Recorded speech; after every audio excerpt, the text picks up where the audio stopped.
Khawti wa tati, ahlan wa sahlan, ma babikoum ya jma'at al-khair. J'espère que vous allez bien, j'espère que vous vous portez bien. اليوم à Tunis, أزل فلا والسلام عليكم.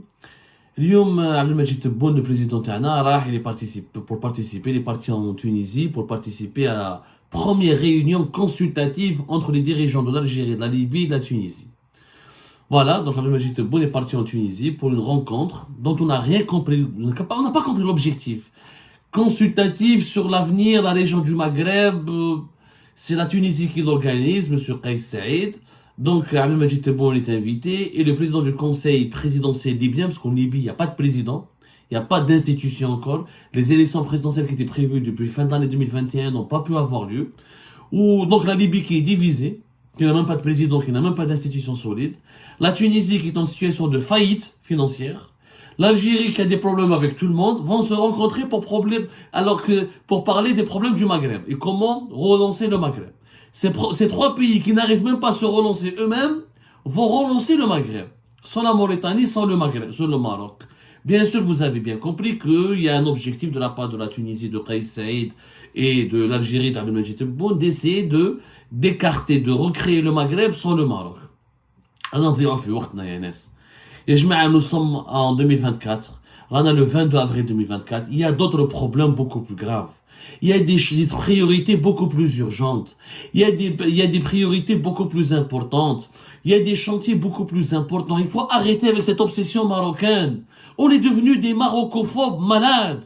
Hadrazouj le Maroc, hadrazouj le Maroc. Mais il y a autre chose dans la vie que le Maroc. On ne va pas se concentrer toute notre vie sur le Maroc. On croit on va faire mal au Maroc en recréant le Maghreb sans Maroc. Mais avec qui avec quoi on va recréer le Maghreb? Avec quoi? Avec la Tunisie? La Tunisie elle est en faillite. La Tunisie c'est un pays qui n'est même pas souverain. 80% de sa richesse nationale est constituée de dettes. La dette extérieure la dette de la Tunisie va atteindre plus de 44 milliards de dollars à la fin de l'année 2024. Rien que la dette extérieure pure, c'est ce que le gouvernement tunisien doit rembourser en tant que dette aux États étrangers. C'est plus de l'équivalent de 25 milliards de dollars. Le PIB de la Tunisie, il est de 46 à peu près, 46, 47 milliards de dollars. Et 44 milliards de dollars, c'est la dette. Il est endetté à hauteur de 80%. C'est un pays qui est en situation, il risque la cessation de paiement tout court. La Tunisie cette année, elle doit rembourser 4 milliards de dollars pour cette année 2024. 4 milliards de dollars pour le remboursement de la dette extérieure de la Tunisie. C'est 40%, c'est une dépense, c'est une hausse le remboursement de la dette tunisienne est en augmentation de 40,6% par rapport en 2024 par rapport à 2023. C'est-à-dire que l'État tunisien va dépenser plus de 40% pour rembourser sa dette. Des exemples. La Tunisie doit rembourser une dette de 850 millions d'euros qu'elle a contractée auprès de l'Union européenne. Ensuite, elle doit rembourser presque auprès du Japon une dette de 1 milliard de dinars, c'est-à-dire 320 millions de dollars auprès du Japon. Elle doit ensuite rembourser 256 millions de dollars dans le cadre d'un autre mécanisme de dette qui est auprès de l'Afreximbank. 105 millions de dollars. La totalité de ce que je ne vais pas énumérer tout, elle doit commencer à payer l'une des 4 tranches de son prêt qui a été obtenu auprès du FMI pour une valeur de 360 millions de dollars. Elle a 4 milliards de dollars à payer rien qu'en 2024. C'est un État, l'économie tunisienne, elle est pratiquement comateuse, dans cette situation de coma. La Tunisie, elle est dans le coma économique. L'Arabie Saoudite leur a donné 400 plus 500 millions de dollars. L'Algérie en 2021, en 2022 leur a donné l'équivalent de 300 millions de dollars et quelques, plus des garanties bancaires de l'auteur. En tout, on les a aidés entre 400 et 500 millions de dollars. Et le reste, c'est que de l'endettement. auprès du Japon, auprès de l'Union européenne, auprès du FMI. Et la dette tunisienne, elle est extrêmement compliquée. Yanes, la situation de la Tunisie, elle est extrêmement fragile. 42,8% de la dette tunisienne, elle est en euros. 41,7% elle est en dollars. 4% elle est en yens japonais. C'est un pays extrêmement fragile, la Tunisie. La Tunisie actuelle peut s'effondrer à n'importe quel moment. Ils ont des problèmes de pénurie, taux de chômage qui explose, des finances publiques extrêmement perturbées. S'il n'y a pas l'Algérie, l'Arabie Saoudite et encore une fois les bailleurs de fonds internationaux qui aident la Tunisie, il n'y a même pas d'accord parce que le FMI devait donner 2 milliards de dollars supplémentaires à la Tunisie depuis 2022. Au mois de fermouche binatom. Le FMI a exigé au président actuel Kais Saïd des réformes structurelles. Il est fou de Kais Saïd. Je vous mets un bon yadar.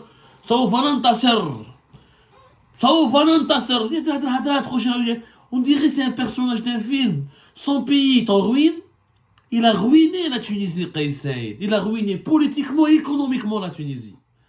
Depuis 2021, juillet 2021, sa prise totalitaire du pouvoir, il a profité de la pandémie de la Covid-19. Plus de liberté publique, les opposants en prison, plus de liberté de la presse. Tous les acquis de la révolution de 2011 en Tunisie ont disparu. Et la situation économique, elle est catastrophique. C'est un pays qui n'a pratiquement plus de souveraineté. Il dépend de l'aide étrangère pour survivre. ويجي لك سوف ننتصر. على أين سوف تنتصر يا سيدي الحكيم؟ حول عقلك. C'est avec un fou pareil qu'on est en train de perdre notre temps pour essayer de relancer le Maghreb. La Libye. La Libye, il n'y a même pas d'institution légitime. C'est un pays divisé. Mais qu'est-ce que Libye, il n'y a pas d'institution légitime. Un accord. Les élections présidentielles qui étaient prévues depuis décembre 2021 ont été reportées. Mais la Benèche, même pas quand est-ce qu'il y aura des élections en Tunisie. L'Est, elle appartient au maréchal Haftar. À l'Ouest, une coalition des islamistes ou les anciens et des partis politiques totalement hétéroclites. Derrière un gouvernement de stabilité nationale avec un processus qui a été mené par l'ONU entre 2022 et 2023. Mais la Libye n'est pas du tout stable.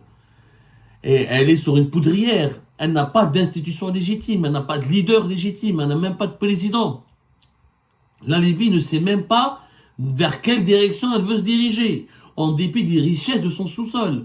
Sans oublier que la Libye, elle est aujourd'hui colonisée.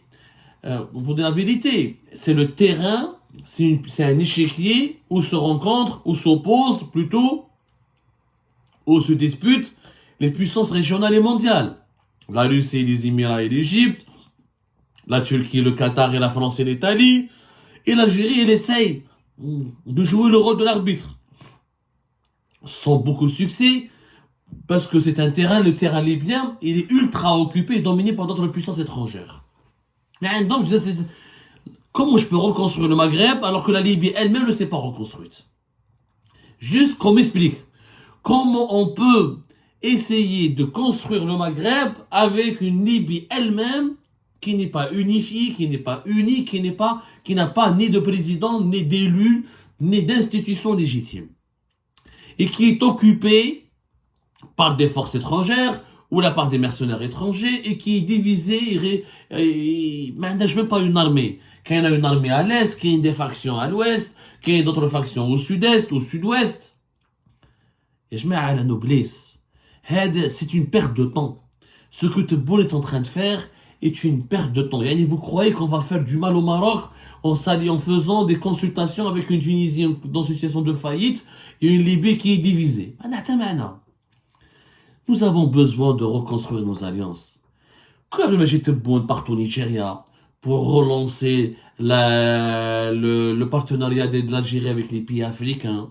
Je dirais oui, que Majid Tebboune parte en Afrique du Sud pour rencontrer les Sud-Africains, essayer de relancer l'axe Alger-Pretoria, en essayant d'attirer les investisseurs sud-africains en Algérie, en essayant de profiter de relancer la coopération d'Afrique du Sud sur la scène africaine, où nous sommes terriblement en déclin, que Abdelmadjid Tebboune essaye de partir au Sahel pour se réconcilier avec nos voisins, le Mali et le Niger, pour améliorer la lutte commune contre le terrorisme et améliorer la sécurité régionale, que Abdelmadjid Tebboune parte en Éthiopie ou là au Kenya pour essayer de trouver des opportunités de coopération stratégique avec l'Afrique de l'Est, l'un des foyers les plus importants de la croissance économique mondiale en ce moment, je dirais oui.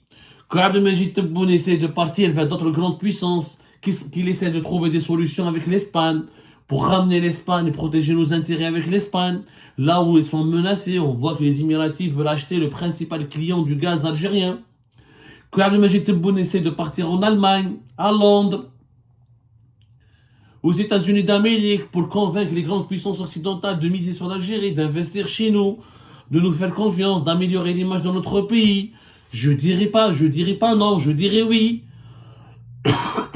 Mais aller perdre et gaspiller son temps à organiser des consultations avec des pays ultra faibles, ultra fragiles, qui ont eux-mêmes besoin qu'on ait de notre aide, de notre assistance, et qui sont dirigés par des leaders qui risquent de partir et de disparaître à n'importe quel moment.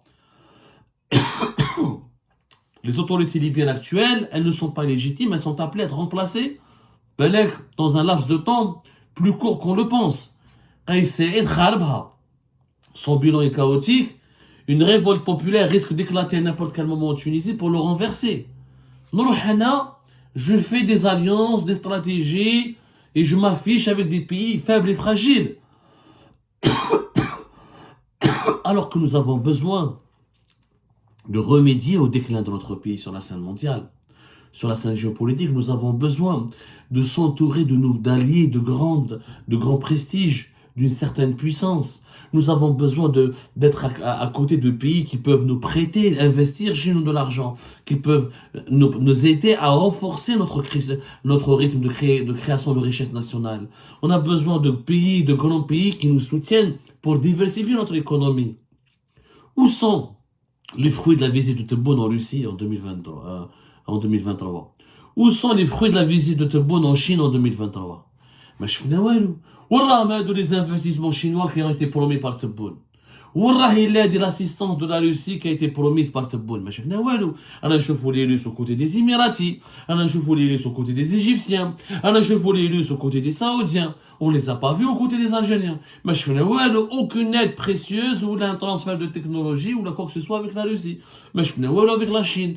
Alors que les Chinois développent des projets importants au Maroc, des projets importants en Égypte, des projets importants au Nigeria, en Angola, ou dans d'autres pays africains. C'est ça, nous avons besoin d'être pragmatiques, de penser à un intérêt suprême dans notre pays. Ce n'est pas à nous de faire le Maghreb, c'est à l'ensemble des Maghrébins. Mais le Maghreb avec une Algérie faible ne peut pas se faire. Le Maghreb sans le Maroc et la Mauritanie ne peut pas se faire. Le Maghreb avec une Tunisie en faillite et une Libye dans une situation de quasi-division, elle ne peut pas se faire. Ça n'a strictement aucun sens. Cette manière de faire de la politique et de la géopolitique n'a strictement aucun sens. Quel est l'intérêt de notre pays? Quel est l'objectif recherché? Affaiblir le Maroc? L'Algérie, on doit vivre en fonction du Maroc. Ce n'est notre, je sais pas, notre référence quotidienne et absolue sur le Maroc. On doit penser au Maroc jour et nuit, c'est pas notre obsession. Notre priorité, c'est développer notre pays, le sécuriser, le construire, le redresser, diversifier notre économie, protéger notre sécurité alimentaire, protéger notre sécurité économique, créer des emplois, préparer l'avenir pour les générations futures, améliorer les infrastructures de notre pays et protéger la sécurité nationale en ayant des bons rapports de bon voisinage, en améliorant les relations avec les pays les plus importants de la région. C'est tout en priorité. C'est pas de casser le Maroc, de détester le Maroc jour et nuit. À un moment donné, il faut qu'on se réveille. Moi, je trouve qu'Abdelmadjid Tebboune aurait été beaucoup plus utile dans une visite de terrain, dans une wilaya précise de l'Algérie, au lieu d'aller en Tunisie pour rencontrer Kais Saïd est le président du conseil libyen. ما عندها strictement aucun sens cette ما عندها حتى علاقة. حتى ما عندها حتى معنى. روح شوف بلادك يا حبيبي، روح شوف شو صار في خنشلة، روح شوف شو صار في عنابة، روح شوف الناس كم السفر في الغوات، روح شوف الناس في حسين مسعود، روح شوف واسوف بسكرة، روح شوف نعامة والبيض. Où sont ces projets qui nous sont؟ وراهم هادو لي 6000 projets dont t'as parlé تبون. حابين نشوفوهم. Où sont les inaugurations de nouveaux projets? Où est la relance économique? Où est les créations d'emplois? Où est la diversification de l'économie? Où est cette nouvelle Algérie dont vous nous avez parlé pendant 5 ans? ما شفنا والو. نشوف نبعد mon président يروح يضيع وقته avec un président tunisien qui a provoqué la faillite de son pays et avec un représentant libyen qui n'est même pas légitime et qui n'est même pas président de son propre pays. Soyons sérieux, cette situation ne peut pas durer. C'est du foutage de gueule. On est en train de perdre notre énergie et notre temps dans des polémiques stériles, dans des querelles complètement stériles, alors que notre priorité doit être le développement national. Le développement national, la satisfaction des besoins de notre population, l'épanouissement de notre population, la relance de notre économie. Ce n'est pas l'avenir du Maghreb avec des pays en faillite et divisés. Ce n'est pas cela la priorité. Il faut être sérieux. Est-ce qu'il y a encore des personnes qui ont du bon sens en Algérie? C'est la question qu'on devrait se poser.